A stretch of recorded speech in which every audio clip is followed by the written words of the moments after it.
আসসালামু আলাইকুম। আমি এখানে খাসির বট নিয়ে নিয়েছি। এগুলো গরম পানি দিয়ে ভাপ দিয়ে নিব। এই যে ভালোভাবে ফুটে গিয়েছে বট। এই পর্যায়ে আমি এগুলি ছেঁকে নিব। ছেঁকে পরিষ্কার করে নেওয়ার পর এবার এ পর্যায়ে লবণ, হলুদ গুঁড়ো, জিরা গুঁড়ো, গরম মশলা গুঁড়ো, আদা বাটা, রসুন বাটা, পরিমাণ মতো তেল দিয়ে ভালোভাবে মেখে নিব। বন্ধুরা, আমার নতুন চ্যানেলটি নতুন রান্নার ভিডিও পেতে সাবস্ক্রাইব করো। এই পর্যায়ে আমি গুঁড়ো মরিচ দিয়ে দিয়েছি। পর্যায়ে আবার ভালোভাবে মেখে নিব। আমার রান্নার প্রসেসটি কেমন লেগেছে তোমরা কমেন্ট করো।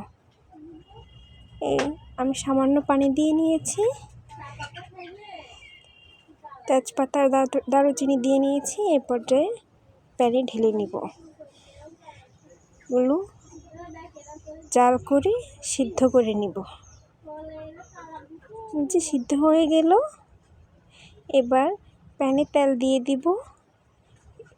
তেলের মাঝে পেঁয়াজ দিয়ে দিব। পেঁয়াজ হালকা ভেজে তারপর সিদ্ধ করে রাখা বটগুলো দিয়ে দিব।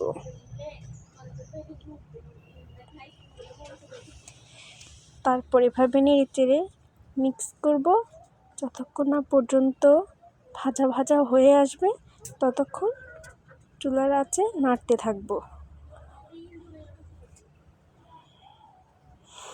আমার চ্যানেলটিতে লাইক করো, ফলো করো, শেয়ার করে দিও, কমেন্ট করো। সুন্দর কমেন্ট তোমাদের আমাকে সুন্দর রান্নার ভিডিও বানাতে অনুপ্রাণিত করবে।